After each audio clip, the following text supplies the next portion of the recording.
What's going on, Tar Heel Nation? My name is Nathan. I am one half of your Hill Brothers, and I am back after a very long day in the Queen City, up at the Hilton up there in Charlotte, North Carolina, where the ACC, day 3 of the ACC kickoff was today, and we were able to get up there and have a good time and enjoy ourselves, man. We were, for the first time ever, we were able to be credentialed to go to one of these events. This was something that I did not know would even be legitimately possible.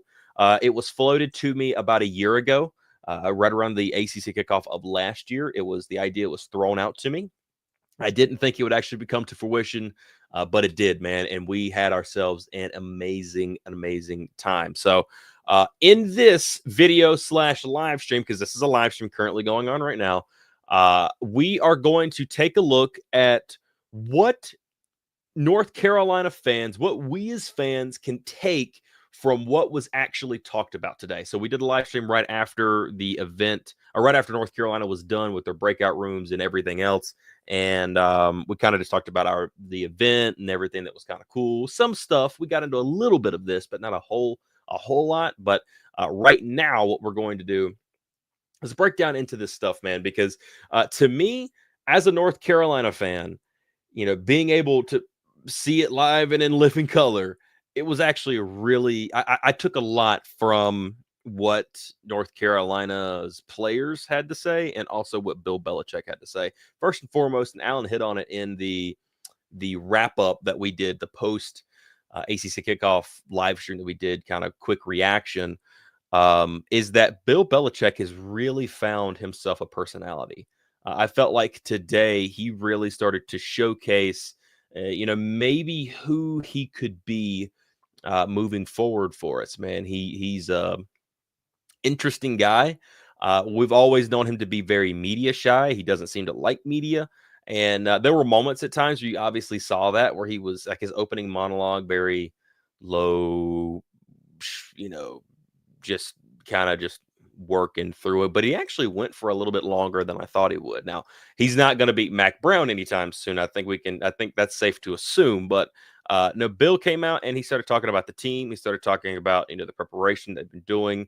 And he understands the pressure that's on them coming into this season, which is unlike any that North Carolina has saw in quite some time. Seriously, when you bring the 8-time Super Bowl champion, 6 as a head coach to the University of North Carolina, bring them down, it's gonna bring pressure and it's gonna bring expectations. And with that, you get some cool benefits, like today, seeing the media today. Hearing about how, we were talking to Andrew Jones of THI. He was talking to us about how, like, dude, this, like, the size of the amount of media that was there today. He's like, it's like 4 or 5 times what it normally is during these events. And, a lot of people, that wasn't just him saying that, there was a lot of people that ended up saying that as well, that Carolina drew all this attention because of Bill, and it was ungodly, man, at how many people were there. A lot of the stuff you guys are going to see in our vlog that's going to be going up tomorrow. The second that I'm done with this, I'll be starting to work on that, and that thing will go up first thing tomorrow for you guys. That way you guys can see that. But there's a lot of things to break down with that as well. But Bill Belichick, went in and talked about, a lot of questions were asked about Dabo Sweeney and his relationship with Dabo. And obviously he's going to put Dabo over, they're good friends. Bill even talked about how a lot of the players that are there today with Dabo, like he was recruiting, or not recruiting, but he was scouting to potentially draft. And here he is, playing against them, and right here in just it's a number of weeks now. So he talked about that. He talked about the preparation for the team. He was asked about the TCU game, and he very quickly said that, TCU's down the road. We understand it's coming, but we're worried about just stacking days. So a lot of coaches speak was there. A lot of avoidance of certain questions was there, and that's typical for any coach. We were actually there for all the coaches meetings today, and all of them except for NC State. That's just because we were so busy with North Carolina, and we don't really care to go to NC State anyway. But when listening to all those coaches, obviously it's coaches speak. Every team's going to go win the national championship. They're ready. They're the best they've ever been. They're bigger, stronger, faster. They're all these different things that we hear every single year. So that was what that was. But one of the biggest things is I wanted to see the players, and the players came up today. And as a matter of fact, I've got a couple of questions on here that I was able to ask, one to Thaddeus and one to Gio Lopez. I ended up being able to ask a question to everybody that was there today. Bill, Ship, Will, Thad, and Gio as well. So I was able to get a question to all of them. I don't have all the clips of each of the questions that I asked, but you guys will see that in the vlog that we're going to be doing. So check those out. And I'll also probably post them as well, singular clips like I've already done. So if you haven't saw anything from the ACC kickoff from our page, go check it out. We're actually going to be looking at a couple of clips that you guys can check out, but I'll be posting more as the night goes on and as tomorrow goes on and as the weekend goes on. Some of the questions that I was able to ask, 3 of which were actually on the main live broadcast. So if you got to see the main live broadcast, you saw me and Alan, and you got to see us ask those questions, so you know what they are. But let's go ahead and break down. I want to break down Thaddeus Dixon first. I love this guy. This guy is awesome. So when he had when the first press conference was held a number of weeks ago, where we got players, we got Thad, Christo, Ship, and Will. Thaddeus Dixon was the one that stuck out to me the most. We made a video on this where we talked about how the confidence in which he came out with, and he just oozed aura and oozed confidence, and it was very striking to me. As a North Carolina fan, we all understand our defense has not been great for a while now. And saying a while is being very generous. We're talking 25, 30 years at this point in time. There was attempt at the Butch Davis years, yes, but for the most part, we haven't saw a legit defense since the 90s coming to Carolina. But the confidence in which he spoke was very impactful to me as a fan. And I was kind of curious about that. So, when he was up on the podium, I got to ask him the question, like, Thaddeus, you're experienced guy. We've talked about that on this channel, the experience that he brings. And when he made the 12-0 comment a couple of weeks ago on Twitter, I talked about, like, hey, this is a guy that's been to the national championship game. He knows what it takes to get there. And for him to be speaking with such a just emboldened, confident stance of, like, hey, we could go win every single game. We believe that we could do that. And you guys need to get on the same page as us. For him to have that kind of personality coming through, that was very big for me. So I wanted to expound on that. So I asked him about, and while he was at the podium during the main press conference, asked him about the experience still. What does he do with the DB room, helping them out? Because it's been a sketchy DB room, to say the least. There's been a couple of bright spots at times, Will Hardy being one of them, Marcus Allen being another. But for the most part, the defensive backs for North Carolina have had some issues. So I asked him about that, and he talked about how he comes in and he tries to bring that energy, bring that rah-rah to the guys each and every day and bring them up. But then I also asked him another question later on about the confidence, because that's what I wanted to get down to. Like, where is this confidence coming from? Because I love it to death. So let's take a quick look at this video really fast. I'm going to kick over here where you guys can see this. And let's go full screen on this thing and play. You've got a energy about you that is, it's amazing. Ever since the first press conference back a number of weeks ago to the 12-0 tweet on Great Day Tar Heel, I saw that. We made a video on that. I love this confidence. Where does it come from, especially considering North Carolina the last few years has not been in the defensive juggernaut, to say the least? Yes, confidence comes from my preparation. I mean, I've prepared for this. I've played in these games. I've been in these moments. And I know what it takes. Just call it like I said, I've been on quote-unquote delusional fan bases. I feel like our fan base needs to get a little bit more delusional. I mean, hey, it's a lot of teams out here that think they're going to win every game, but I truly believe that. Boom. There you go. I truly believe that, coming from the guy himself. That was big for me. When he said that, I'm like, okay, this guy not only said that, but he going to stand on business, because he had a chance there, kind of like Castellanos did with Alabama, who he doubled down with as well. To see him step up and be like, nah, I truly believe that, that's saying something to me. Because he said it with his chest, and he meant what he said. Clearly, from what I gather, he seemingly very much meant what he said there. And North Carolina is going to need that. If that energy is consistently just permeating throughout and spreading throughout the entire defense. He talked a little bit about Stephen Belichcik and the kind of guy that he is. He's talking about he's a different kind of guy. He's a guy that is a dog, man. He cares, but also he's going to get the best out of you. He's going to bring in some, and think about last year's Washington team. Their defense is what carried them through that season last year. It was not their offense. Their offense was very bad, but their defense was pretty legit. And he's bringing that tenacity, that fervor to North Carolina, and bringing Thaddeus along with him is pretty big. And I thought that one was awesome to me. I really personally enjoyed that one a whole heck of a lot because he spoke with his chest and he spoke about the true confidence that this team has and this team has and what they're doing moving forward. So I was a big fan of that comment. That was huge to me. And then later on, I asked Jordan Shipp, also on the podium, about the question of what Freddie Kitchens is doing coming from the tight end room to the offensive coordinator. And the first thing he said, he's like, well, when the change was made and Bill kept Freddie around, he says, first and foremost, he says, Bill kept Freddie around. So that means something. He saw something in him in order to keep him around, which is true. Freddie Kitchens has been working with the tight end room. The tight end room has been very good over the last couple of years since Freddie's come in. And even though he was the interim coach for the bowl game, he wasn't calling plays or anything like that.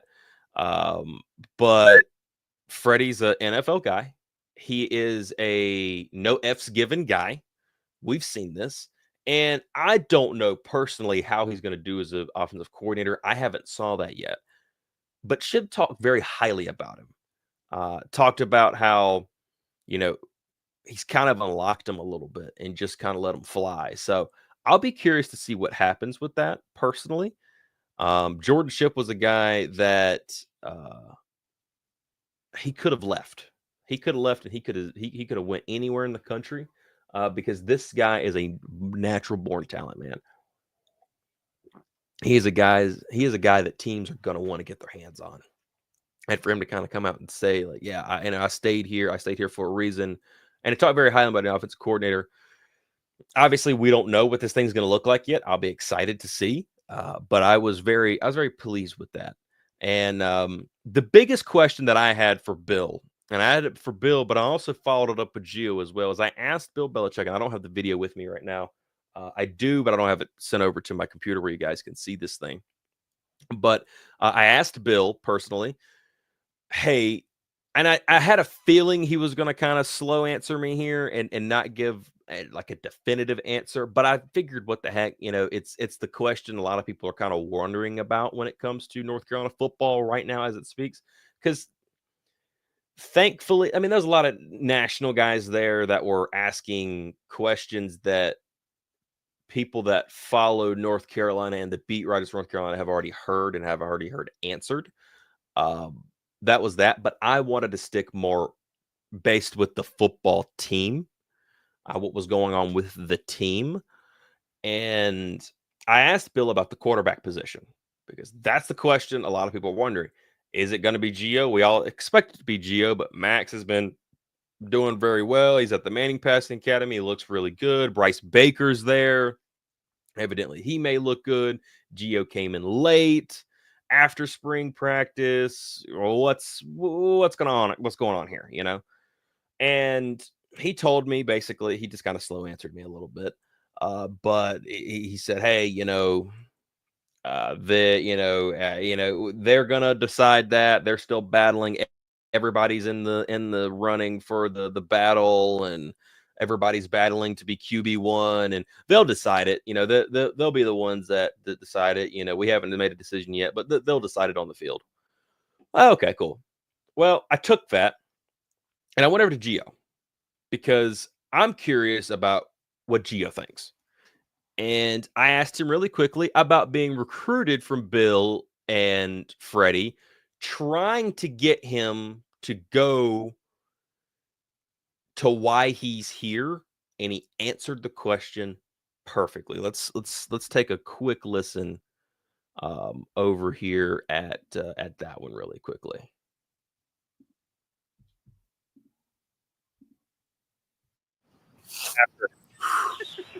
Now that is a bundle. That is a bundle. Just the mental part of things, just being able to compete when things are going your way. When you were at South Alabama getting ready to enter the transfer portal, when Belichik and Freddie Kitchens come calling, what's the sales pitch? What are they pitching you, and what attracted you to North Carolina with those two? like I said earlier, when you got a sales pitch from Coach Belichik, there's not much needed. You get Coach Belichick calls, and it almost feels like it's not even a call to demand. When he calls you, he tells you like, "Hey, I would love for you to be on our football team and can compete for a spot." I'm like, who am I to pass this up? This blessing. So I just took it on head on. What has the process been like for you in the quarterback battle? Because the conversation between North Carolina's fan base and everything is the quarterback spot. Who's going to have that spot? What's that journey been like for you over the last few months? For me, just taking it a day at a time and learning the offense. I mean, I can't compete for a spot if I don't know the offense. So for me, just learning the offense has been number one. But as a competitor, of course, I came here to play. Of course, I didn't come here to sit. But just putting my best foot forward and understanding that that's what Bryce and Max are doing as well. And I mean, who am I to feel like I should get hands? Well, it actually cut him North off Carolina's a little bit 2025 earlier football than season I is getting thought ready to to, kick off. but I didn't know that. As a matter of fact, I gotta double check that as to why it did that. But basically, to kind of finish up the answer that he gave there, he was talking about like, hey, I'm not, just because I've come in here and obviously I expect to play, it doesn't mean that I've come in and I just can be expected. I can just expect to just have this spot handed to me. I haven't earned anything yet. I got to earn it on the field, and it was beautiful, man. I'm gonna put the full. I don't know why it cut off there, so I'll double check that. I was actually doing a little bit of editing on the road, super safe, but so yeah, he answered that question perfectly, and because I wanted to know, number one, why did he come here? What's the sales pitch from Bill and Freddie, and really what I'm trying to get down to is like, okay, what are they telling you in order for you to get here? Is it like, hey, we need a starting quarterback, you could be great, let's bring you in, or what is it? And it kind of started to answer the question like, hey, when you get a call from them, who am I to say no? Okay, cool. But then I asked him about the quarterback battle, and when we got to that question there, and that answer, me and Alan both looked at each other and was like, dude, that answer is great. Because yes, he obviously acknowledges like, I came here to play, but he also understands that he hasn't earned anything yet. And just because of what he did at South Alabama in his true freshman year, doesn't mean he's going to get to just walk on campus and be like, hey, I'm the guy, fall behind my feet. I'm going to lead this with Bill. He wants to play.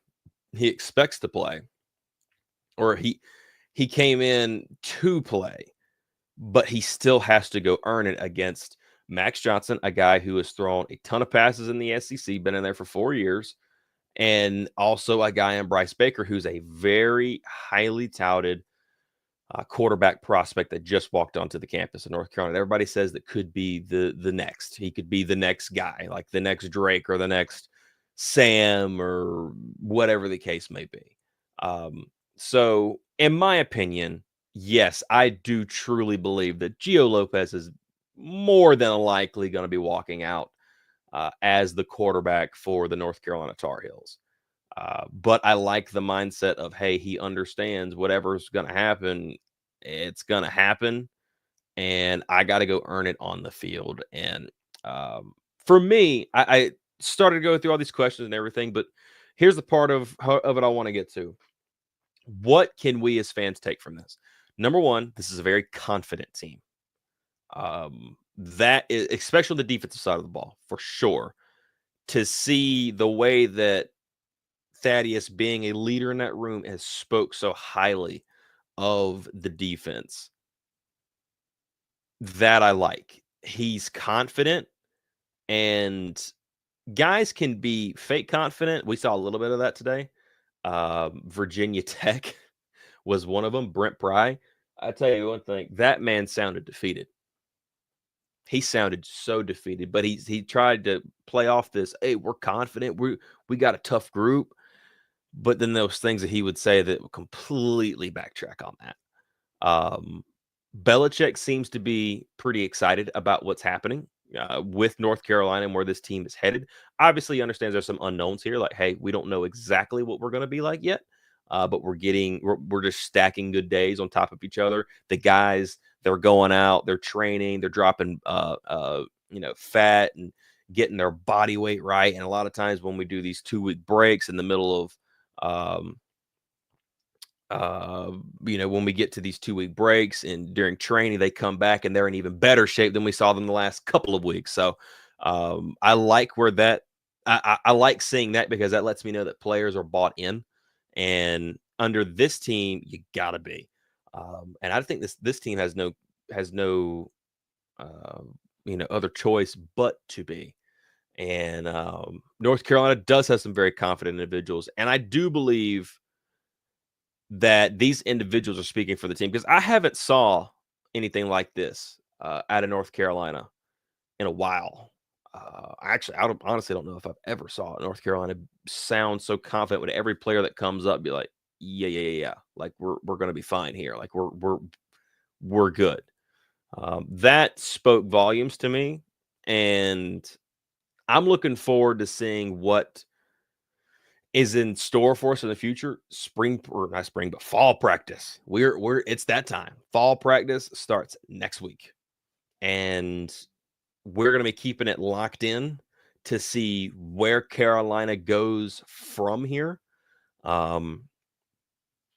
Really praying for no injuries. That's for sure. I want to see this team healthy against a healthy TCU team. Both teams ready to rock night one with ESPN Countdown, which is basically going to be game day.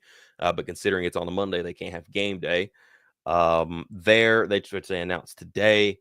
I'm looking forward to seeing what that's going to be like. This is an exciting time for North Carolina and North Carolina football and the fan base. The games, all the games are sold out now. All of them are sold. Like, obviously, you can go buy the tickets off of the secondary market, but all the base tickets are sold out, every single one of them, which is awesome. So that's for every game too. So that I like a lot. We'll talk about that a little bit more this weekend. Sunday Tar Heel, I would definitely say tune in to Sunday Tar Heel. Keep an eye there, because we're gonna have a lot to talk about when it comes to this. Some of the other things that was talked about this week, we have a brand new mandate that was come down from the president today. We have so many different things that's going on in college football in North Carolina, looking at the ACC, which is something that's been floated around between North Carolina circles over the last few days, but it came out publicly big time today. So yeah, a lot to talk about North Carolina football wise. And also, I would say tune in a little bit to some of the conversations that we were able to have with some people today. We can let you guys in on some stuff, not a ton, but some stuff, because there are some confidential things there. But no, we had some good conversations with some people today, and I really enjoyed that. But hopefully you guys have enjoyed this little quick breakdown reaction. I want to know what you guys think down in the comments below. This has been a live stream that I'm doing this on, but I will be putting it over the whole VOD over as its own separate video right here. The second the stream is done and over with, I'm going to bring it over, edit it down, send it over. That way you guys can see this again. And anybody that's watching this live stream after it's over with, or this a video after it's over with, let me know what you guys thought of the press conferences and everything down below. Be sure and tune in to our ACC Kickoff 2025 Media Day Deal vlog coming out tomorrow being Friday the 25th, where you guys can see just what we did all day, and the experience. You see us getting to experience something like this for the first time. It was a great time. I enjoyed it. I know Alan enjoyed it. And very much looking forward to potentially doing this again, and hopefully in October when the basketball team will be there. So I'm looking forward to it. Hopefully you guys have enjoyed. Thank you all for watching. Thank you all for being here. And as always, go Heels.